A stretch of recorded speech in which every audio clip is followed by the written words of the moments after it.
राज्यभरामध्ये लक्षवेधी लढतीपैकी एक असलेल्या आणि हाय व्होल्टेज लढत मानल्या जाणाऱ्या माढा लोकसभा मतदारसंघाची मतदानाची प्रक्रिया जी आहे ती काल पार पडली। 7 मेला जी मतदानाची प्रक्रिया पार पडल्यानंतरनं आता या माढा लोकसभेचा खासदार कोण होणार याबाबत अनेक तर्कवितर्क देखील लढवण्यास सुरुवात झालेली आहे। माढा लोकसभेचा 2024चा खासदार होण्यासाठी रस्सीखेच होताना आपल्याला पाहायला मिळाली। एकंदरीत जर या मतदारसंघाचा आपण थोडक्यात आढावा घेतला तर रणजितसिंह नाईक निंबाळकर यांना भाजपानं पुन्हा एकदा तिकीट दिल्यानंतरनं रणजितसिंह नाईक निंबाळकर यांच्या विरोधात मोहिते पाटील जे आहेत ते अकलूजचे सक्रिय झालेले आपल्याला पाहायला मिळाले। यामधून बंडखोरी झाली आणि भाजपला ही बंडखोरी रोखता आली नाही आणि अर्थात मोहिते पाटील यांनी शरद पवारांची हाती तुतारी घेऊन बंडखोरी केली।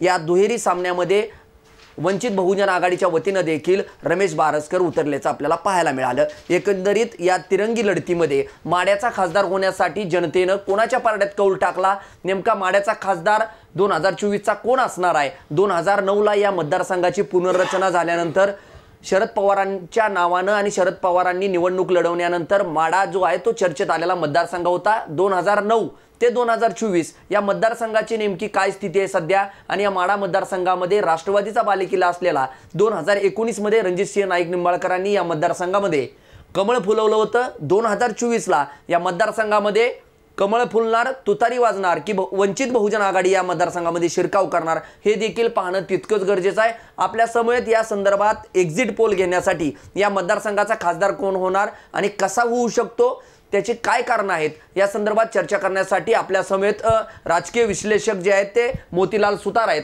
मोतीलाल सुतार यांची ओळख करून द्यायची म्हटलं तर 2019 सालच्या निवडणुकीचा रणजितसिंह नाईक निंबाळकर हे निवडून येणार असे ठोसपणे यांनी एक्झिट पोल काढला होता।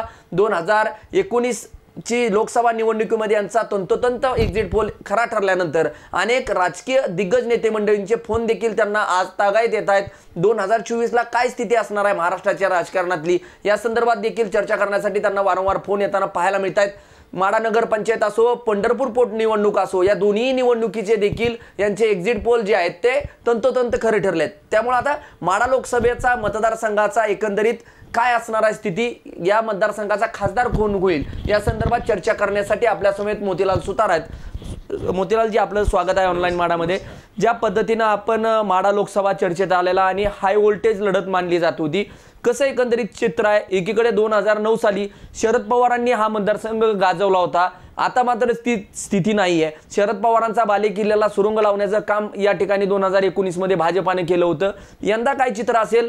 मोहिते पाटलांची बंडखोरी आणि दुसरीकडे रणजितसिंह नाईक निंबाळकरांनी निर्धार केला होता की या ठिकाणी कमळच फुलेल आणि तिसरी जे आहे ती वंचित बहुजन आघाडी देखील या रिंगणात आहे। एकंदरीत आपण पहिल्या टप्प्याटप्प्याने जर विचार केला तर मतदान जे आहे ते या मतदारसंघाचे मतदानाची आकडेवारी जर पाहिली तर 59% जवळपास मतदान झालंय। नेमकी स्थिती काय आहे 2019चं मतदान आणि 2024चं?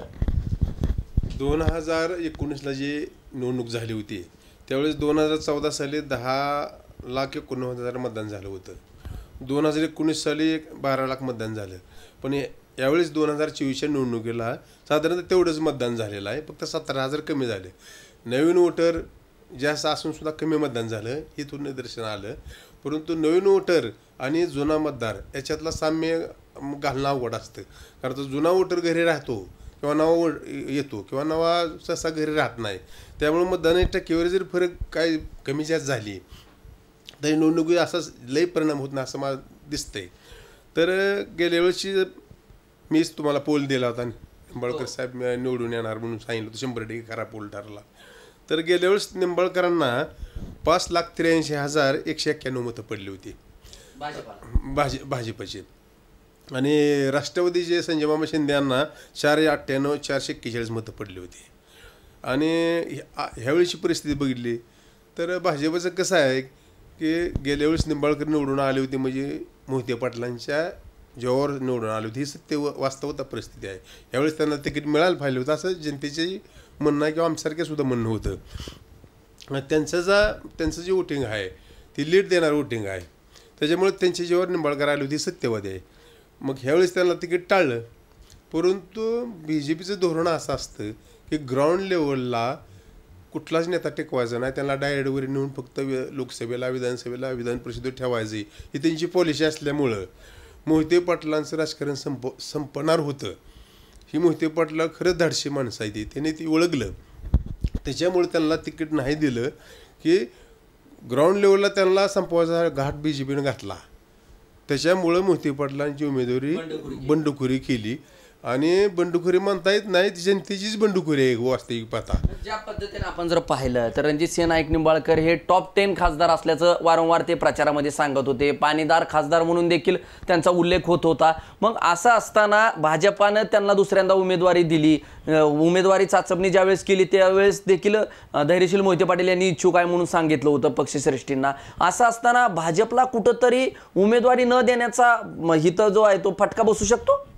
100% फटका बसू शकतो. का BJPची पॉलिसी राज्यामध्ये अशी आहे, देशामध्ये अशी आहे की ग्राउंड लेवलला जी कामं करणारे जी कार्यकर्ते असतात, नेते मंडळ असतात, त्यांना संपूर्ण संपवायचं आणि त्यांना फक्त ब्लॅकमेलिंग करून वरी केंद्रात घ्यायचं, विधान परिषदेवर घ्यायचं. हीच पद्धत मोहिते पाटलाविरुद्ध त्याने राबवली होती. कारण का विधानसभेला बी त्याने सातपुत्यांना आणलं आणि लोकसभेला बी त्याने निंबाळकरांना आणलं. मला सांगा, निंबाळकरांचा एक तालुका, परंतु बाकीच्याकडे बहुमत असताना सुद्धा त्याने अशी पॉलिसी असल्यामुळं त्यांची सिस्टमच तशी BJPची असल्यामुळं लोकांच्या मनातूनही लोकांना कळतंय.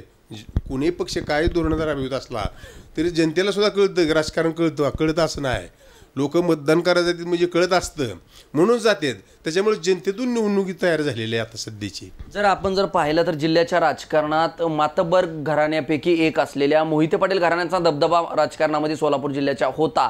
आता कुठंतरी तो शिरकाव असेल किंवा तो शिरकाव झाला नाही पाहिजे या दृष्टिकोनातून 2019ची निवडणूक लढवली होती का. संजय मामा शिंदे यांनी मागच्या आठवड्यामध्ये कुर्डुवाडीमध्ये सभा झाली होती. त्या सभेमध्ये थेट वक्तव्य केलं होतं की आमची ही निवडणूक ठरवण्याचं अगोदरच ठरलं होतं, कुणी का खासदार होईना, पण हे मोहिते पाटलाचं प्यादं जे आहे ते जिल्ह्याच्या राजकारणातून बाजूला राहिलं पाहिजे. मग कुठं तर ही निवडणूक सेटिंग होती का संजय मामा आणि निंबाळकरांच्या, असं म्हणायचं का. एक राजकीय विश्लेषक म्हणून तटस्थ भूमिका काय आपली. नक्कीच की शेवटी राजकारणामध्ये गटतट असतात. ते गट संपवण्यासाठी मी प्रयत्न प्रत्येक पुढारी करत असतो. माझं वर्चस्व व्हायला पाहिजे, दुसऱ्याचं नको व्हायला पाहिजे. तशाच पद्धतीने मोहिते पाटलाचं राजकारण संपवण्याचा जिल्ह्यातील बऱ्याच घाट घातला होता लोकांनी अजित पवारांच्या मार्फत. तो सक्सेस झाला. परंतु घाणेरडं राजकारण करणारा हे राजकारणी करणारे असतात, त्यांचं राजकारण बरेच दिवस चालत नसतं. जनता हुशार असते एवढं मात्र मला मान्य करावं लागेल. कारण मी करतोय, जनतेला कळतं सगळं, फक्त त्यांना टेज नसतं म्हणून ते सांगत नसतात किंवा मला असं असं. चर्चा ऐकत जावा की जनता पुढाऱ्यांपेक्षा हुशार असते, पण ती बोलू शकत नाही, सांगू शकत नाही. ती फक्त मतदानातून व्यक्त करू शकते. त्याच्यामुळं जनतेला जिल्ह्याचं राजकारण कळलं आहे की मोहिते पाटलाचं राजकारण, मोहिते पाटलाने संपूर्ण सगळ्यांना आमदारकी दिल्या, खासदारकी दिल्या, बँकेचे अध्यक्षपद दिलं, सगळं दिलं. जिल्ह्याला माहीत आहे मोहिते पाटलाचं एक ब्रँडेड घराणं आहे राजकारणातलं. कुठं तर मोहिते पाटील आणि निमगावचं शिंदे घराणं यांचा सुप्त संघर्ष आहे. नाही जरी म्हटलं तर जिल्ह्याच्या राजकारणात ते सर्वसामान्यांना देखील माहीत आहे. मोहिते पाटील आणि शिंदे कधीच राजकीय सूत जे आहे ते जुळलेलं पाहायला मिळत नाही. मग या राजकीय सूताचाच कुठं तर फडणवीसांनी वापर केल्याचं पाहायला मिळतंय का. आमदार शिंदे बंधूंना एकवटून निंबाळकरांना बळ देण्याचं काम आणि मोहितेंना डावलण्याचं काम या माध्यमातून फडणवीसांनी केलं असं म्हणायचं. नक्कीच. कसं माहीत आहे, त्यांनी गणितक्रिया काय केली की मोहिते पाटलांचे 1.25 लाख मतदान आपण गाळून टाकू. ते म्हणतात ना, आमच्या जेव्हा तुम्ही जिंकलाय आपण, त्यांचं मतदान गाळून टाकू, त्याची भरपाई आपण करून देऊ, असं संजय मामा शिंदे किंवा बबनदाचं ठरलं असणार आहे. कारण का त्यांचं 1 लाख मतदान सोडून द्या, माझं 1 लाख आहे, मामाचं 1 लाख, 2 लाख तुम्हाला उलट जास्त लोड होतोय. त्याच्यात फडणवीसाला त्याने गुल केला असावं आणि फडणवीसांनी त्यात फसलेत.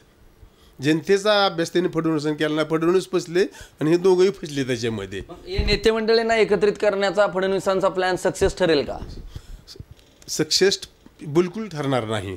कारण जनतेनं हातात निवडणूक घेतलेली ही असं त्याची 2024 निवडणूक सातत्यानं बोललं जात होतं. आम्ही देखील ऐकण्यात आलं, आम्ही सर्वे ज्यावेळेस घेत होतो त्यावेळेस ही जनतेनं निवडणूक हाती घेतली. आपण जर पाहिलं चित्र तर एकूण 6 विधानसभा मतदारसंघातील 6ही आमदारांचा सपोर्ट जो आहे तो निंबाळकरांच्या पाठीशी होता. धैर्यशील मोहिते पाटलांच्या पाठीशी कुणी नव्हतं. उत्तम जानकरांनी पाठिंबा दिला, थेट ते राजकीय विरोधक असताना देखील त्यांनी पाठिंबा धैर्यशील मोहिते पाटलांना दिला. एकीकडे मोहिते पाटलांना बळ देण्याचं काम फक्त उत्तम जानकर असतील आणि करमाळ्याचे नारायणआबा पाटील यांनी दिला थेट. पण दुसरीकडं 6 आमदार निंबाळकरांच्या पाठीशी होते. मग जानकर, नारायण पाटील असतील, धैर्यशील मोहिते पाटलांच्या पाठीशी उभा राहिले. इतर नेते मंडळी नसताना 6 आमदार त्यांच्या पाठीशी असताना निंबाळकरांच्या, हे कसं होऊ शकतं आणि काय गणित असू शकतं या निकालामधून? नाही, कसं आहे, मी तुम्हाला मागाशीच म्हणलो की जनता हा श्रेष्ठ आहे. जनतेला सगळं सर्व काय कळतं.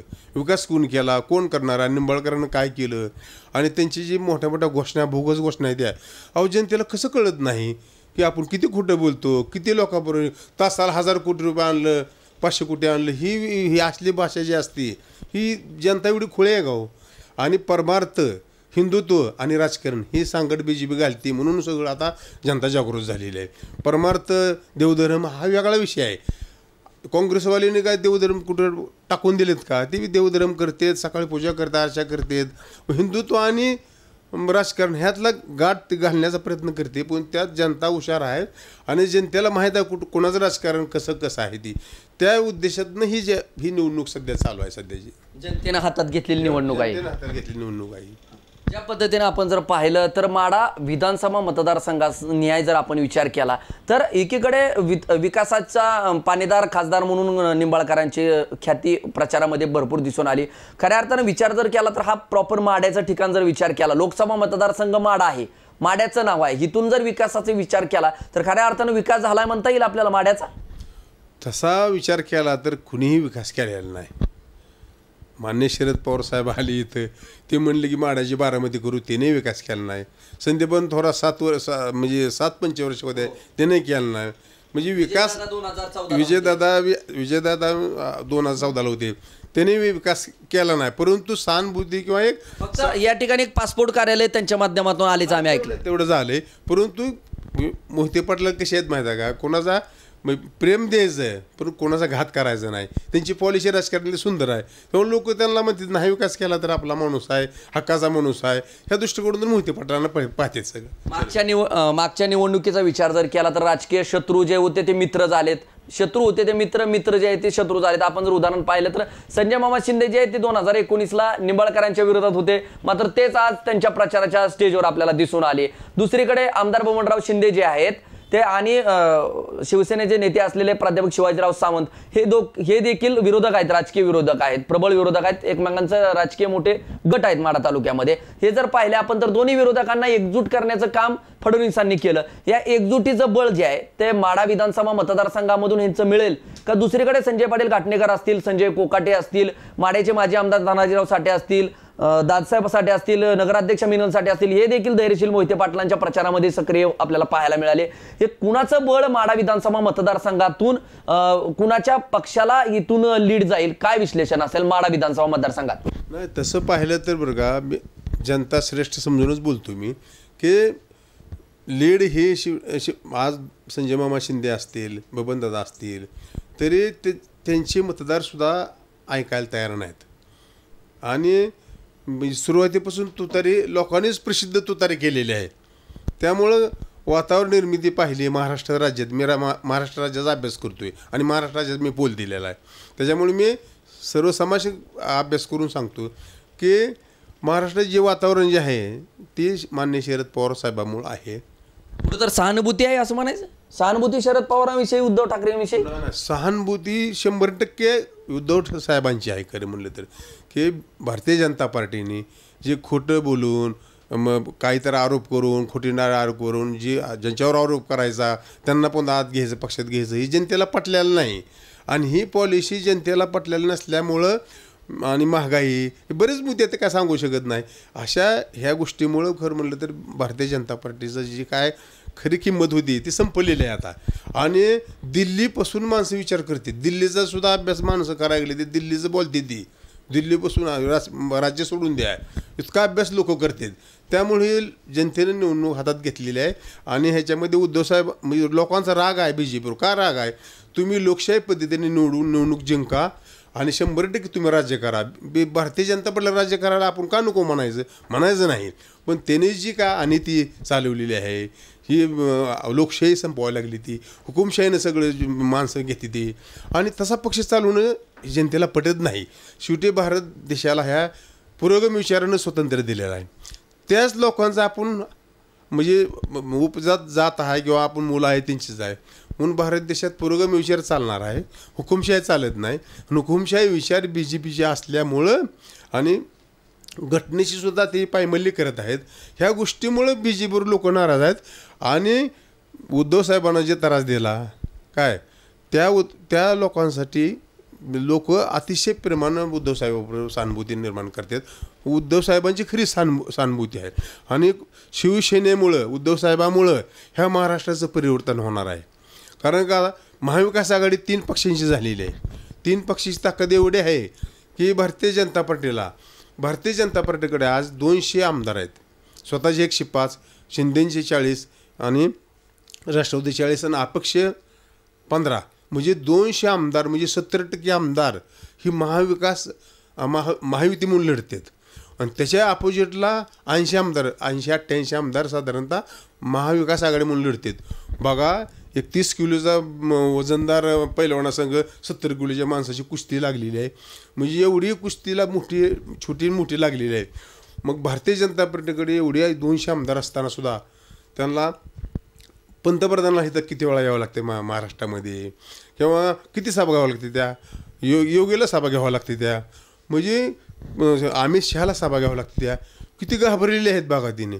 ज्यावेळेस तिने 200 पार म्हणून जाहीर केलं 200 पार म्हणणारा पक्ष आज किती पक्षाला त्याने सहकार्य घेतलं. BJP राष्ट्रवादीला फोडलं, शिवसेनेला फोडलं, मनसेचं सुद्धा ठेवलं नाही त्यांचंसुद्धा घेतलं. म्हणजे भारतीय जनता पार्टी हा त्यांच्या चुकीच्या निर्णयामुळं चुकीच्या राजकारणाच्या दिशेमुळं फसलेला आहे. ही मला सांगायचं. फोडा आणि जोडा हे तंत्र भाजपाचं कुठं तर फटका दिला असं तुमचं म्हणणं आहे. ज्या पद्धतीने आपण जर पाहिलं तर मतदारसंघ निहाय आपण मताधिक्य असेल किंवा कुणाला मिळेल साठे घाटणेकर कोकाटे यांचं बळ धैर्यशील मोहिते पाटलांना होतं. आमदार शिंदे आणि प्राध्यापक शिवाजीराव सावंत यांचं रणजितसिंह नाईक निंबाळकरांना पाठबळ होतं. कुणाचं बळ आणि या विधानसभा मतदारसंघामध्ये कुणाला मताधिक्य जाईल? जे ह्या तालुक्यामध्ये म्हणलं बरं का प्रत्येक तालुक्यात मोहिते पाट गट हे जिवंत आहे. माड्यामध्ये सुद्धा मोहिते पाटलांची सुप्त लाट पहिल्यापासून होती. परंतु ह्या तालुक्याला नेतृत्व न मिळाल्यामुळं ह्या तालुक्याचा दुसरा आमदार झाला नाही. निष्क्रियता जी असते इतरांची निष्क्रियता आहे म्हणून खरं राष्ट्रवादी इथं जिवंत राहिलेलं आहे. तालुक्याचा विकास काय झालेला नाही. आमदार फंड मी कोणाचा असतो सरकारनं दिलेला पॉकेट म्हणजे लोकांच्या जनतेसाठी खर्चात दिलेले पैसे असतील. त्या पैशातनं कुठे एखादं मंदिरात छत टाक, एखादी खुली बांध, पत्र्या टाक, हा विकास नसतो. आमदाराचं काम ते नाही. आमदार फंड गव्हर्नमेंटनं दिलेला फंड असतो त्याचं तुकडं करून वाटणे म्हणजे विकास नाही.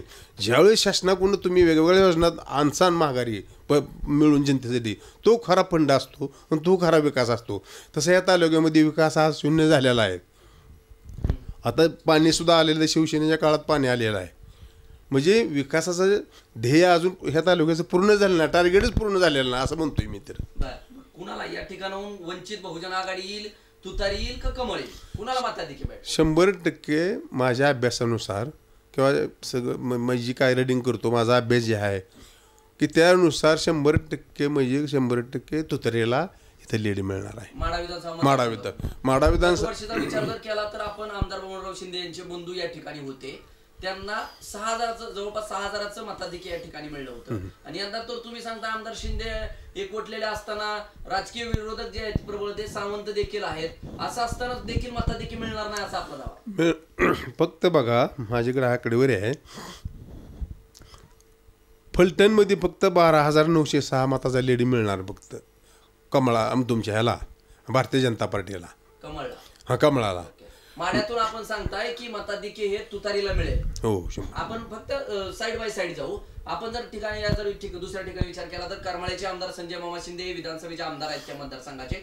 तिथं ट्विस्ट काढला. रश्मी बागल ते भाजपामध्ये गेल्या आणि दुसरीकडे नारायण आबा पाटील जे आहेत ते मोहिते पाटलांचे समर्थक आहेत पहिल्यापासूनच. त्यांनी देखील हाती तुतारी घेतली. पण या मतदारसंघाचं चित्र काय असेल आणि कुणाला मताधिक्य जाईल? नारायण आबा पाटील तुमच्या मोहिते पाटलांकडे आहेत बरं का. पण त्यांचं मतदार फिक्स असतं. बागलताईंना त्यांच्या तालुक्यातला टक्का बघितला तर किती 35,000 मध्ये त्यांना आहेत. आम्ही अभ्यास केलेला असतो ती पूर्ण सूक्ष्म अभ्यास केलेला असतो. तुम्ही माणसं गेली म्हणजे का मतं गेली नाही ती किंवा माणसावर मतदान नाही आमचं कॅल्क्युलेशन वेगळं आहे त्याचं. त्यामुळं बागेलताई गेल्या, मामा गेले, तर तुम्ही मामाचं मूळ मतदान शोधलं पाहिजे किती आहे ते. त्यात माढा तालुक्यातलं किती 26,000 मतदान मामाला फक्त पडतं, पण बाकीचं मतदान करमाळा तालुक्यातलं आहे. मग तिथं जैन जगतापाचं मतदान किती आहे, ते मामाला किती जातं, हे सगळं आमच्याकडे कॅल्क्युलेशन सगळे असतात. त्याच्यामुळं काय झालं तर करमाळ्यातून 40,000 लीड मी काढला आहे. तुम्हाला 2 मिनिट सांगतो. माडा पण आकडेवारी सांगा आणि करमाळ्यात पण सांगा. करमाळ्यात ना बघा, मी संपूर्ण म्हणजे मताचे सांगतो सगळं किती मतं पडेल ते, का लेट सांगायचं फक्त. सांगा ना. करमाळा तालुक्यात तुमच्या तुतारीला 1,04,039 मतं पडणार. करमाळा तालुक्यात करमाळा भारतीय जनता पार्टीला 63,805 मतं फक्त पडणार. आमचे कॅल्क्युलेशन सांगताय. वंचितला 2798, इतर 4214, असं 1,74,856 पोलिंग झालं. 40,234 मताचा लीड करमाळा तालुक्यात तुतारीला पडणार आहे. तुतारीला माढा विधानसभेत 1,03,728 मतं तुतारीला जाणार. भाजपला 92,883 मतं बघ. आणि वंचितला 5,036, असं 2,06,383 मतदान पोल झाले. आणि 11,145 लीड माढा तालुक्यातून जाणार तुतारीला. म्हणजे तसं बाकीच्या तालुक्याचं गणित केलं तरी सुद्धा माढा तालुक्यात कमीच लीड मिळतोय. आता लोक म्हणतात 30,000, 25,000, 30,000, ते काय ज्याचा त्याचा अभ्यास असतो. 11,145चा माझा ओपिनियन पोल सांगतो. करमाळ्यातून मताधिक्य मिळेल म्हणताय, करमाळ्यातून माड्यातून अकलूजची काय स्थिती असेल, अकलूज माळशिरस मध्ये काय असेल, काय चित्र असेल? आता अकलूजचं जर पाहिलं, उत्तमराव जानकर त्यांच्या सोबत गेले होते, जो की बालेकिल्ला मानला जातो मोहिते पाटलांचा माळशिरस. फडणवीसांनी तेथील उत्तमराव जानकरांचे समर्थक असतील, धनगर समाजाचे नेते देखील आपल्याकडे खेचण्याचा प्रयत्न केला होता. त्याचा काय ह्याच्यात इफेक्ट होईल का? आता कसं आहे माहिती आहे का, सूक्ष्म अभ्यास कसा असतो की जानकर आहेत, जानकर सेपरेट विधानसभेला लढायला गेल्यावर त्यांना लाख मतं पडते ती, म्हणून स्वतःसाठी लाख मतं पडणं आणि दुसऱ्याला देण्यासाठी हा नेहमी फरक असतो. स्वतः 100 घेतले, दुसऱ्यासाठी 50 देऊ शकत असतो मतं. पण जानकरांची मतं किती आहे ती तिथं मूळ, इतर विरोधकांची किती आहे ती, मोहिते पाटलांच्या विरोधकाची, तर जानकरांची तिथं मतं स्वतःच्या वैयक्तिक क्रेडिटची 19,000 फक्त मतं आहेत. 19,000 फक्त आहेत. परंतु उभा राहिल्यावर दुरंगीमध्ये काय होतं, सगळे सपोर्ट करते म्हणून ती मतं वाटते, पण ती मतं वेगवेगळ्या तऱ्हेने जात असते. म्हणजे हे गणित असतं. तर मोहिते पाटला माळशिरसची परिस्थिती सांगतो मला की 1,34,895 मतं तुतारीला पडणार माळशिरसमध्ये, बरं का. आणि 45,270 मतं भारतीय जनता पार्टीला पडणारच तिथं, कारण जुनी भारतीय जनता पार्टीचे कार्यकर्ते तिथं आहेत, लक्षात ठेवा. पडणार 100% पडणार. BJPला भारतीय जनता पार्टीला 45,270 मतं पडणारच तिथं. हां, कसली परिस्थिती. आणि हो चालणार आहे कारण का 30 साधारण 25-26 हजार मतदानचं तिथं BJPचं मतदानच आहे तिथं. पुन्हा धवलसिंग मोहिते पाटलामुळं तिथं त्यांच्यामुळं 5-6 हजार मताचा असा 5-7 हजार मतं त्यांचा तिथं फरक पडणार आहे. आणि अंतर्गत जी विरोध असतो. दुसरा पण असा विषय झाला होता की वारंवार मागील अनेक वर्षापासून तुम्ही आम्हाला मोहिते पाटलांशी लढा असतो ना, आणि दुसरीकडे तुम्ही तेच जानकर मोहिते पाटलांच्या शेजारी, हेही न पटणारे काय मतदार 100% त्याच्यातच कॅल्क्युलेशन आमचं असतं. किंवा मला मत देतो मी त्यांच्या संग विरोध करतो म्हणून तुला मत देतो, तू तिकडे गेला की ते मतदान फिरत असते. ही सत्य आहे राज, 100%. हो, तुम्ही असले तर सांगा, आम्हाला दुसरं सांगू नका. ही पद्धत बऱ्याच मतदारसंघात. त्याच्यामध्ये त्यांचं 15-20 हजार मतदान जाणार आहे जानकरांचं, म्हणजे BJPला जाणार आहे. म्हणजे तो फटका सुद्धा त्यांना मोहिते पाटलांना बसतोय. आता गेल्या वेळेस मीच 1,05,000 लीड मीच काढून दिलं तुम्हाला. मोहिते निंबाळकरांना 1,05,000 लीड मोहिते पाटलांनी सांगितलं असलं तर मी लीड काढून दिलं ती तुमच्या मुलाखतीत सांगितलं होतं. तर आज सुद्धा त्यांचा लीड बरं का, माळशिरसचा लीड बरं का की 4.37% मतदान ह्यावेळेस त्यांचं गेल्या वेळेसपेक्षा कमी झालेलं आहे. हो, कमी झालं 4.37%. मग त्याच्यामुळे थोडा त्यांना फटका बसतोय मोहिते पाटलांना. पण तरी सुद्धा 89,625 लीड फक्त पडतो तिथं. 89,000. हां 89,000 फक्त. वास्तविक पाहता तर विचार जर केला तर तिथनं जास्त मताधिक्य मिळणं अपेक्षित आहे. नाही मतदान टक्केवारी तीच आहे. हां कसं असतं नवीन मतदार वाढतो आणि जुना मतदार असतो. मग काय वेळेस काय होतं जुना मतदार घरी थांबतो. मग तो कोणाचा आहे ते आपण सांगू शकत नसतो. बरोबर, तो तटस्थ असतो. तटस्थ असतो किंवा काय ते सांगू शकत नाही. आणि नवीन मतदार कोणाला वोटिंग करतो तर ती बी सांगू शकत नाही आपण. थोडासा बेस असतो त्याला सोडून द्या. मग मतदान तेवढंच झालंय म्हणजे गेल्या वेळेस ती साधारणतः 17,000चा फरक जर असला तर तेवढंच मतदान झाले. परंतु 89,000चाच लीड ह्यावेळेस त्यांना दिसणार असं माझा 89,625चा लीड मोहिते पाटलांना दिसणार.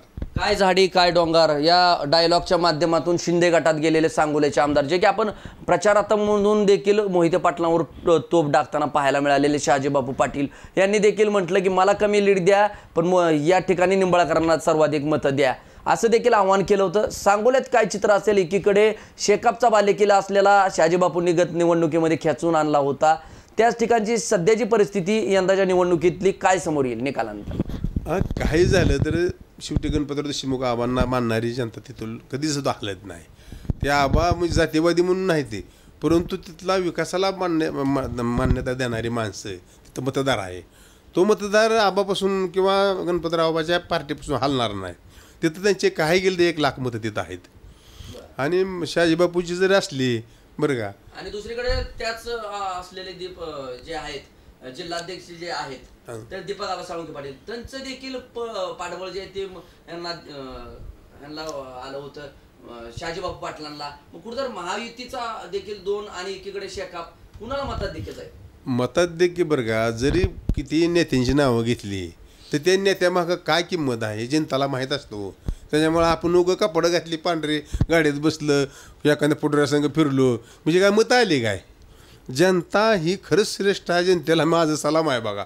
जनता ओळखत असती. मग किती जरी पुढारी असले तरी जनता ओळखती.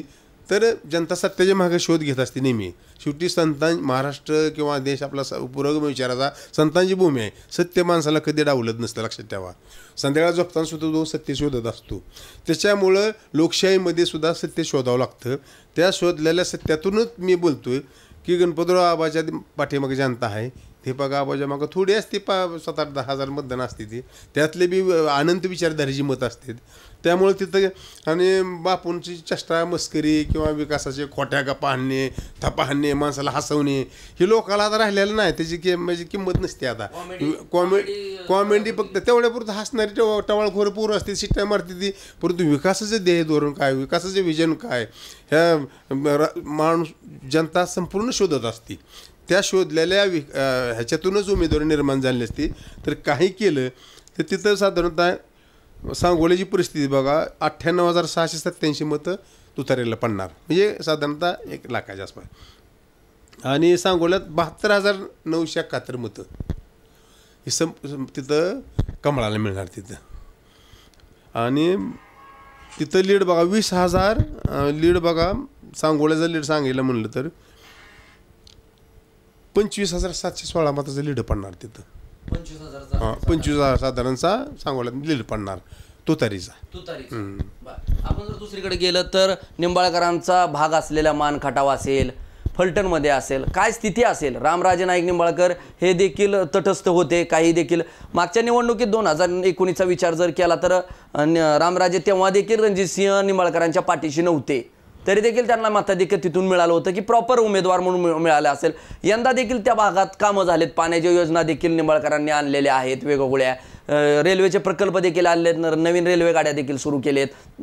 मानखटावचे आमदार असलेले दीपक चव्हाण जे आहेत ते फलटणचे आमदार आहेत. ते देखील फक्त रणजितसिंह नाईक निंबाळकरांकडे नव्हते तटस्थ होते. रामराजेंचे समर्थक आहेत ते. दुसरीकडे मानखटावचे जयकुमार गोरे देखील निंबाळकरांच्या पाठीशी कायम राहिले होते. या 2 मतदारसंघातलं चित्र काय असेल आणि कुणाला मताधिक्य जाईल.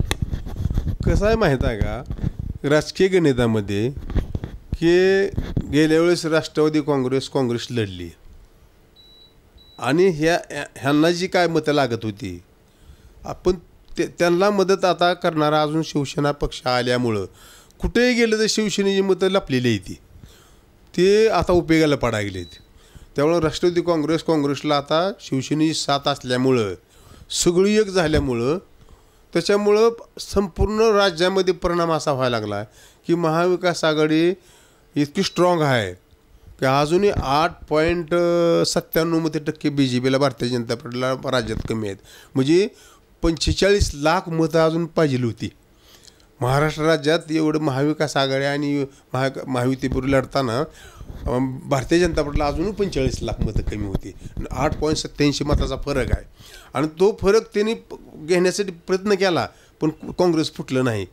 आणि काँग्रेस हा असा आहे RSSच्या मतापेक्षा खतरनाक मतदार आहे. तो कधी फुटत नाही. पण काँग्रेस फुटत नाही महत्त्वाचं, राष्ट्रवादी फुटत नाही आणि शिवसेना तर कट्टरवादी कार्यकर्ते असतात त्यांचे, ती घरी बसतील पण मतदान देणार नाही. आणि दुसरी गोष्ट शिवसेनेची अशी सांगायची मला, गेल्या वेळेस मोदीची लाट असताना 65 जागा शिवसेनेनं आणल्या बरोबर आहे. आणि मोदी बरोबर असताना भारतीय जनता पार्टीजवळ असताना त्यांच्या 54 जागा आहेत त्या. ही गणित शिवसेनेच्या लोकांना पटलेलं नाही. म्हणजे 45 जागा भारतीय जनता पार्टीनं 2019 साली शिवसेनेच्या पाडल्या.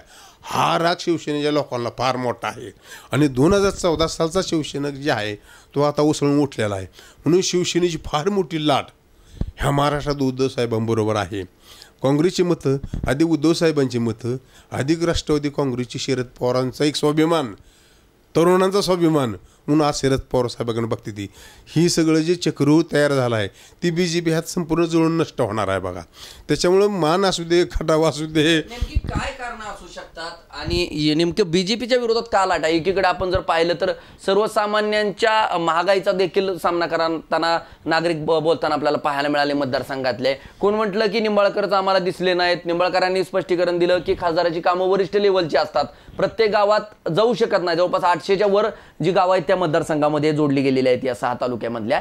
तर मग कुठेतरी एकीकडे निंबाळकरांविषयी राग मनात होता, भाजप विरोधात होता, की मनोज जरांगे पाटलांचा कुठेतरी फॅक्ट जो आहे तो माढा विधानसभा असेल, माढा लोकसभा मतदारसंघात जो की तटस्थ आहे. मनोज जरांगे पाटलांनी मराठा आरक्षणाचं वादळ जे निर्माण राज्यभरामध्ये केलं होतं त्याचा कुठेतरी BJPला फटका बसेल असं वाटतं आपल्याला निवडणुकीमध्ये. 100% बरं का की एक 5-10% मतं जी असतात, तरुण मुलांची मतं जी आहेत ना BJPकडे गेलेली किंवा जे अज्ञान लोक असते ती हिंदुत्व आणि राजकारण ह्याला काय तरुण मुलाला कळत नसतं. फक्त हिंदुत्वासाठी जे मतदान होतं भारतीय जनता पार्टीकडे इतर पक्षांचं ते त्यांना आता कळायले की राजकारण वेगळं आहे, हिंदुत्व वेगळं आहे. त्याचा फटका 5-10% फटका 100% भारतीय जनता पार्टीला पडणार आहे. मराठा आरक्षणाचा सुद्धा पडणार आहे. आणि ती जमीची बाजू आहे सध्या आता पवारसाहेबांच्या बाजूनं, काँग्रेसच्या बाजूनं किंवा शिवसेनेच्या बाजूनं. त्याच्यामुळं ह्याचा एक फटका भारतीय जनता पार्टीला पडणार आहे. दुसरी गोष्ट आता प्रत्येक माणूस मला सांगा की मोदीचं आता आपण ऐकतो सगळं यूट्यूब चॅनलला की 100 रुपये काढून घ्यायचं आणि 2 रुपये द्यायचं, 500 काढायचं 100 द्यायचं. ही जी पॉलिसी त्यांची आहे की त्या पॉलिसी सगळ्याला जनतेला समजलेली आहे. राजकारण बी तेवढंच जनतेला समजलं आहे आणि महागाई बी तेवढीच कशी ह्याने वाढवली आहे संपलं. मला सांगा 5,000 रुपये कमवणारा माणूससुद्धा 200 रुपये बँकेत 500 रुपये बँकेत सेविंग करायचा. पण आज 50,000 असलं तरी 1 रुपया सेविंग कुणा जनतेला होणार. एवढी महागाई वाढलेली आहे. त्या महागाईचा फटका 100% जनतेच्या मनात रोष आहे त्याचा. शेतकऱ्यांना देखील 6,000 रुपये देण्याचं काम मोदींकडून झालंय. कसं बघताय तुम्ही त्याच्यावर? कसं आहे माहिती आहे का, मला सांगा प्रत्येक शेतकरी आज 5-10 एकर जमीन त्याची असते. त्याला म्हणजे त्याला टॅक्स नाही म्हणून त्याला किती लोबाडायचं. त्यानं वर्षभर काम करायचं, कष्ट करायचं आणि बाजारपेठेत माल नेल्यावर मला सांगा त्याची पट्टी त्याची व्यवस्था आली नाही तर त्याचा पैसा जनतेत फिरला तरच सगळ्या समाजाला त्याचं 2 घास मिळले जातात. शेतकऱ्याला 2 पैसे मिळले पाहिजे. पण कसे मिळले पाहिजे की लय जास्त महागाई न करून थोडं समतोल झाला पाहिजे. शेतकऱ्याला 2 पिकं तर 100% हाताला लागली पाहिजे. ते हो 5 पिकं केली त्यानं 2 पिकं केली तर त्याचं सगळं संतुलन सगळं भागलं जातं. मग शेतकऱ्याला तुम्ही किती मारता? हा 2014 सालचेच भाव आज तुम्ही देता त्यांना चुकीचं आहे. मग जर त्यांना भाव दिला तर महागाई वाढेल ही बी खरं आहे. परंतु कुठंतरी बेस्ट ठेवला पाहिजे किंवा ही भारतीय जनता पार्टीला अजून समज नाही त्या गोष्टीचा. त्याच्यामुळे शेतकऱ्यांचाही बी फार मोठा रोष आहे निवडणुकीवर पडणार आहे. मराठा आरक्षणाचा थोडा पडणार आहे. पुन्हा पेट्रोल किती होतं किती सगळं महागाय, गॅस सिलेंडर असेल. नुकताच फक्त गॅसबद्दल सांगायचं एवढ्यांना महिलांना गॅस दिला पण गॅस दिला म्हणा, पण ते गॅस किती रुपयाचा, किती किती बजेट गेलं काय मग कोणी सांगतंय का? आणि 6,000 रुपये दिलं म्हणजे किती? अहो 5 रुपयात तांबाची पुडी असते दररोज दररोज 2 पुड्या म्हणलं शेतकरी मित्र बसलेले असते बांधावर त्यांना 2 पुड्या पुरत नाही त्या 25 रुपये तांबूल त्यांना शेतकऱ्यांना लागतात. कसं टाइमपास त्यांनी करायचा शेतकऱ्यांनी सांगा. म्हणजे एकंदरीत खतं असतील, बी बियाणं असतील, सर्वच याच्यावर परिणाम जो आहे तो महागाईचा बसताना आपल्याला पाहायला मिळतोय. हे भाजपचे विरोधी जी लाट आहे असं आपण सांगताय, सर्वसामान्यांमधून देखील उपळून निघाले. ह्याचा कुठेतरी फटका भाजपाला मान खटावमध्ये मिळेल का कसं होईल, का तिथं देखील तुतारीचा प्रभाव दिसेल, कसं आहे? फलटण म्हणजे कसं आहे, फलटणमध्ये थोडा त्यांचा 12,000चा मेल लीड म्हणजे निघालाच तिथं 12,000 13,000 मताचा फलटणमध्ये तिथं शेवटी स्थानिक उमेदवार आहे. थोडं त्यांचे ते नोकरदार पोरं लागलेली असते, ती स्थानिक कारखाना असतो त्यांचा, त्याच्यामुळं थोडंसं असतंच कोणालाही स्वाभिमान आपल्या तालुक्याचा मान खटवायचा. 86,714 मतं फलटणला तुतारीला पडतील आणि भारतीय जनता पार्टीला 99,620 म्हणजे साधारण 1 लाखापर्यंत त्यांना कमळाला मतं पडतील फलटणमध्ये. आणि एकंदरीत 12,906 मताचा लीड तिथं तुतारीवर होईल असं माझं फलटणमध्ये. 12,906 मताचा लीड म्हणजे तुतारीवर पडेल भारतीय जनता पार्टीचा फलटणमध्ये. तिथं मग हां जरी गोरे असले तर शेखर गोरे वगैरे जी माणसं आहेत ती सध्या आता विरोधात आहे ती, आणि त्यांच्यामुळं लीड तिथं वाढायला लागला तिथं म्हणजे तुतारीचा. तिथं मात्र लीड पडतोय तिथं बघा. तिथला लीड बघा 31,000 मताचा लीड तुतारीला जाईल तिथं मानखटावमधनं. नेमकं काय कारण आहे? इथं तर भरपूर तिथं योजना देखील निंबाळकरांकडून पाण्याचे आलेले आहेत. कसं आहे माहिती आहे का, आता माड्याचा खासदार आपल्या माड्याचा ऐका, माडा विधानसभा माडा लोकसभेचं नाव माड्याचा खासदार त्या निंबाळकर साहेबांना मी स्वतः किती वेळा तर फोन केले, माझी त्यांची चांगली ओळख आहे. रेल्वे साधी थांबवू शकले नाहीत माणूस. कोण विकास थापाय त्या सगळ्या. एक रेल्वे मला सांगा, रेल्वे थांबवले. अहो रेल्वे मला सांगा, जाताना बसायचं सिद्धेश्वरमध्ये, कुठं पोचायचं मुंबईला, येताना काय करायचं, माड्यात आली रेल्वे तिथून उड्या टाकून खाली उतरायचं. उड्या टाकायचे लोकांनी. मग कसं का एकाच टायमाला थांबा दिलेला आहे ना, त्याला विकास म्हणते ते का? कमीत कमी त्या माणसाला गेलेला माणूस त्या ठिकाणी तर पोचावं ना. माड्यात बसायचं, मुंबईमध्ये जायचं, काम करायचं, आणि माड्यात आलं की उडी टाकायचं उतरायचं. या असलं पद्धत असते का? म्हणजे साधारणतः की माडा लोकसभेचा मतदारसंघ असताना सुद्धा निंबाळकर साहेबांनी रेल्वे थांबवू शकले नाहीत. 1 रुपयाचा निधी या माडा शहरात दिला नाही.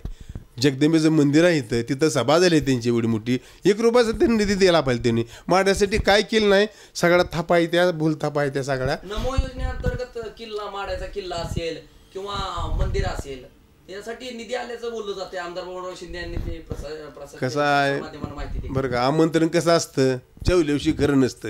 ही थापा आहे त्या सगळ्या पोटाऱ्यांच्या नेत्या मंडळीच्या. कार्यकर्ते फक्त हुर्रे गेले हुर्रे करते ती.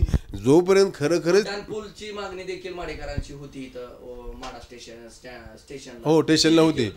100% तिथं अत्यंत जरुरीचं महत्त्वाचं आहे. पूर्व भागाला जोडणारा अत्यंत रेल्वे गेट महत्त्वाचा आहे.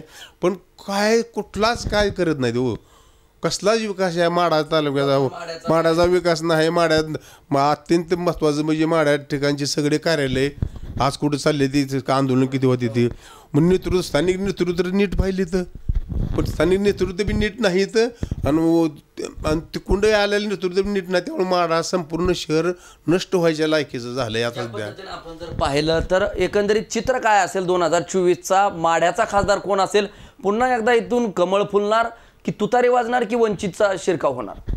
1000% सांगतो तुम्हाला की 100% तुतारी वाजणार आहे इथं. काय विश्लेषण आहे एकंदरीत, किती मताधिक्य मिळेल आणि काय एकंदरीत तुमचा एकत्रित बघा मतदान राष्ट्रवादीच्या धैर्यशील मोहिते पाटलांना इथून 1,84,771 मतं. लमसम म्हणजे काय थोडा इकडे फरक होत असतो.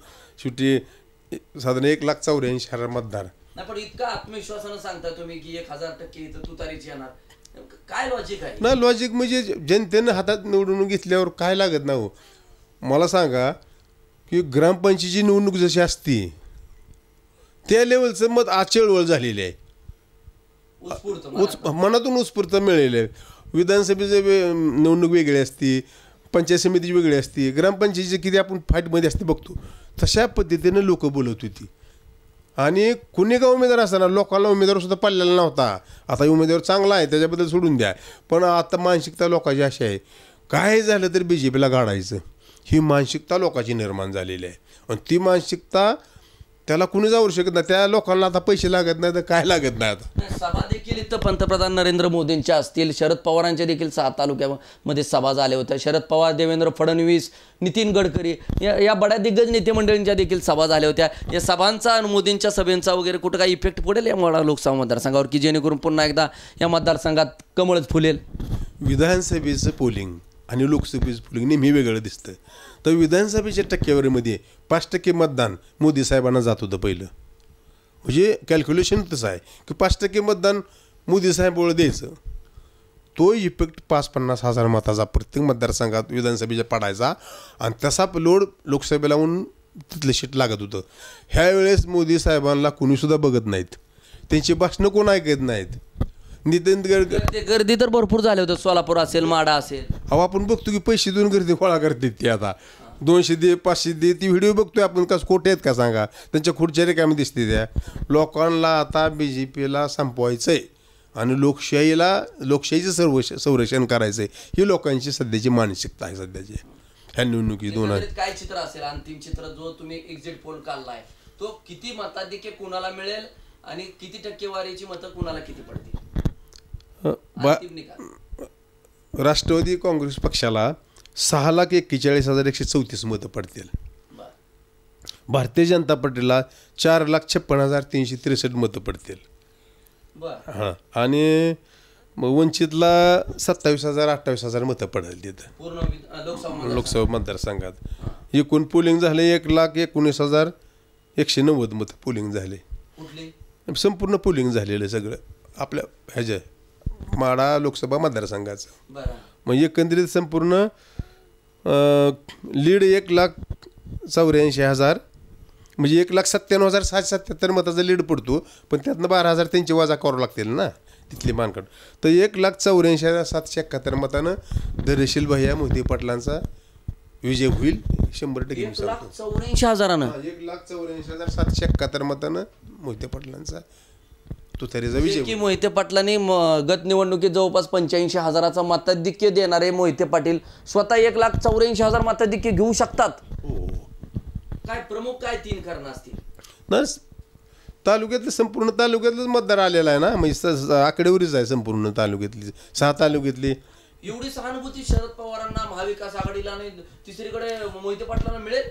मला सांगा की तुम्हाला अगोदर सांगितलं 200 आमदार महायुतीकडून लढतात.